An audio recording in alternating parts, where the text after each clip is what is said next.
Most people fail this addiction quiz. Will you? Before you even get out of bed, before drinking water, before saying good morning to anyone, your first instinct is to grab your phone.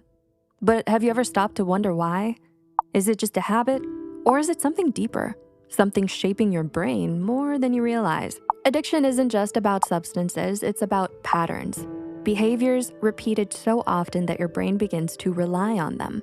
When you feel stressed, bored, or overwhelmed, your mind searches for relief. And if something, whether it's scrolling, binge watching, or snacking, gives you a moment of comfort, your brain remembers. It reinforces the habit, making it harder to stop. And the more you repeat it, the stronger it becomes. That's how addictions form. Not as a conscious choice, but as an automatic response wired into your brain. So really, addiction isn't something you choose. It's something that happens through repetition, often without realizing it, until it becomes the default response to stress, sadness, boredom, or even joy. This quiz is not about shame. It's about self-awareness. Could your everyday habits be warning signs? Let's put them to the test. Keep track of your score as you go. And by the end, you'll see whether your habits are just routines or something far more controlling. All right, let's begin. Keep track of your scores as we go. Do you often turn to things like daydreaming, social media, or binge watching shows to escape reality? A, all the time. I use it as my main escape. B, sometimes, but I can pull myself back to reality. C, not really. I prefer to deal with things head on. 2, do you tend to make quick decisions without thinking them through? Like impulsively buying something or indulging in unhealthy habits? A, yeah, I act on impulse a lot. B, occasionally, but I try to be mindful.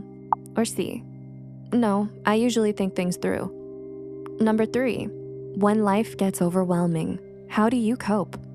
Do you turn to habits like overeating, alcohol, or spending time online? A, I shut down or turn to unhealthy habits. B, I try to manage it, but sometimes I struggle.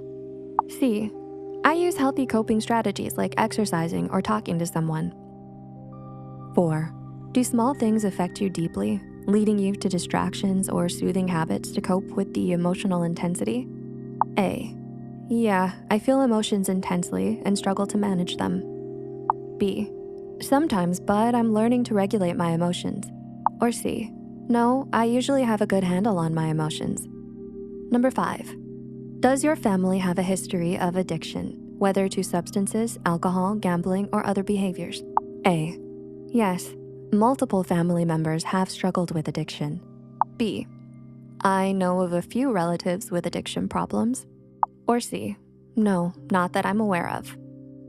Number 6, do you get bored easily and feel the need for constant stimulation like scrolling, multitasking, or seeking new entertainment?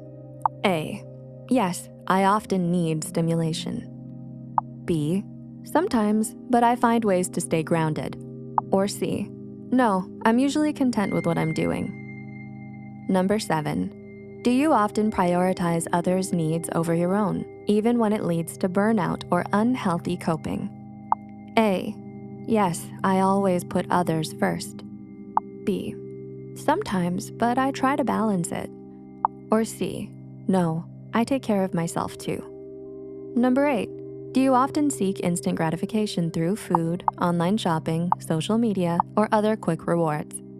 A, yes, I constantly seek instant gratification. B, sometimes, but I can delay gratification if needed. Or C, no, I'm usually patient and can wait. Tally up your scores, and here's what they could mean. 7 to 10 points, low risk, in control. You appear to have strong self-awareness and healthy coping strategies in place. Good job. While no one is completely immune to addiction, your habits suggest you found effective ways to manage your emotions and maintain balance. Still, mental health isn't static. Even with a low score, it's worth remembering that life stressors or emotional dips can shift habits over time. Keep checking in with yourself, especially during moments of change. 11 to 16 points, moderate risk. Stay mindful. You may carry some patterns that, under stress or emotional overwhelm could lead to addictive tendencies. This is especially common in people who live with anxiety, depression, or other mood disorders, where self-soothing becomes necessary just to function. Sometimes, it's not about pleasure, it's about dulling the noise, numbing the pain, or just getting through the day. People with mental health conditions often have either heightened or lowered tolerance to emotion and reward. This makes them more likely to seek relief through fast, external means. You're not broken, but these are patterns worth watching out for, with compassion, not shame. 17 to 24 points. High risk. Be gentle, but honest. Your score suggests that certain habits may be taking deeper root, and that you could be leaning on them for emotional regulation, relief, or survival.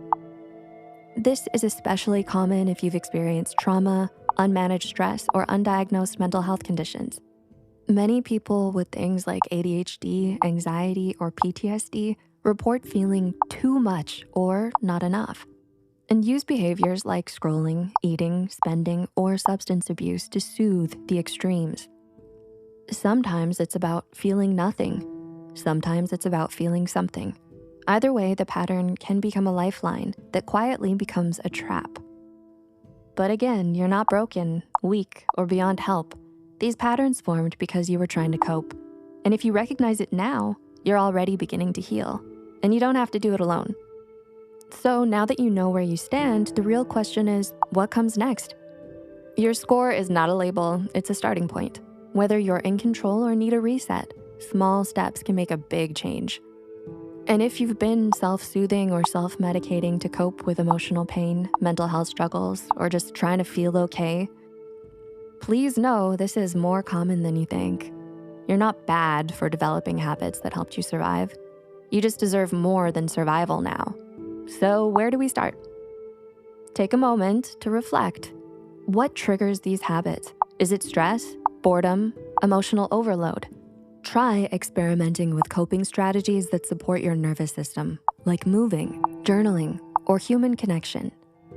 And if you feel stuck, reach out. Whether it's a friend, a therapist, or a support group, you don't have to figure this out on your own. Addiction doesn't always look dangerous. Sometimes it just looks comfortable. But the real question is, who's in control? You or your habits? Whatever your score, this quiz is here to help you understand your wiring, not judge it. And the best part, you can change, you can grow, you can begin again, one small decision at a time. So who's in control? You or your habits? Think about that next time you reach for your phone. Small, intentional choices every day can help you rewire your patterns and build a life free from unhealthy dependencies. Maybe start with something simple. Put your phone in another room before bed, or take just 1 hour away from screens today. Just see how it feels. At Psych2Go, our mission is to create thoughtful, compassionate mental health content that helps people understand themselves and feel less alone.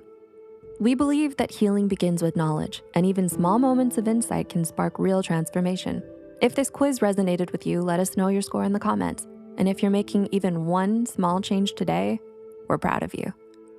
You're not alone, and you're never too far gone to begin again.